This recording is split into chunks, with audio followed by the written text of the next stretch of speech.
Doug Gottlieb of Fox Sports. What's the issue? I just, you're buying into this LeBron narrative where people are only critical of him and they're never critical of Kevin Durant. And it's just not accurate.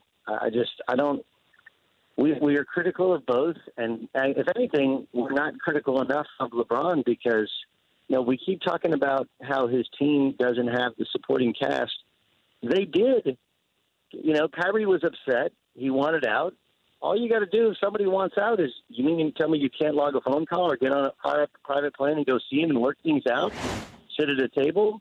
But, he has this hey, listen, I had nothing to do with it. And he had nothing to do with it. You had everything to do with it. It's about your relationship and how he doesn't like, being on Team LeBron. And meanwhile, Durant puts together an incredible effort, and he's been incredible most of the playoffs. And I've heard you say where he's not held accountable. That's not true. Everybody, myself. He's not held accountable anywhere near LeBron James, Doug, and you know that. Let's be fair. Now, we hold him accountable. We're way over the top with accountability with LeBron. It's minute by minute. It's what he's drinking. It's how he treats JR after one of the biggest boneheaded plays we've seen in NBA Finals history. We analyze everything with LeBron. Did you think that was a good look for LeBron? It was not a good look. But, Doug, you know what happens? Somebody's going to go, well, Michael never would have done it. Really? Mike used to give his teammates the look. Mike punched out Steve Kerr. Oh, Kobe wouldn't have done it. Really? Kobe wouldn't have done that either. See, that's what happens with this. It's not a good look for LeBron. It's not. But it's somehow nobody else would have done that. Only LeBron would have acted that way. Everybody else would have said, come here, JR. Let me put my arms around you. You're not being fair. No. Wait. First of all, I didn't say that. I do think it would have been interesting to see what Jordan would have done in that instance. It would have been fascinating if we had a microphone. The only microphone we have is, before Seattle, when Steve Kerr hit the big shot early on in the Seattle series, I think game 1 of the Seattle series, where he and Steve Kerr were talking, hey, when they double, I'll hit it. Give me the ball. That's the only microphone we have. But in that snapshot, and I can actually understand LeBron's, the emotion of, hey, this is the best. That was the best I've ever seen him play. Game 1 is the best I've ever seen LeBron James play.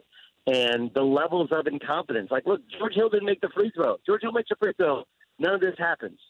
The level, and then JR, and then his coach not calling timeout. No one else. LeBron was trying to signal for timeout, but he was kind of half-heartedly. He didn't know if they had one. Realizing all of that was for naught, and him shutting down. On the other hand, in that moment, had LeBron said, all right, let's go get it back. No one even wants to look at him. I mean, that was body language 101. He doesn't look at anybody. They don't want to look at him. Did anybody else nurture JR in that moment? Why was it? So it's incumbent upon LeBron to go over and hug him. Somebody, yes, because it's LeBron's team. Oh, my God. Come on, Dan. You've been on teams before. Dan, if Todd Fritz does something he should not do, which Todd Fritz has done plenty of things he should not do, right? Todd's going to come in and be apologetic and be shuffling his feet, and your leadership is the rest of the show, especially when you guys do these huge live shows on the road at the Super Bowl, your leadership is going to determine whether or not that show tanks or whether or not you pick it up.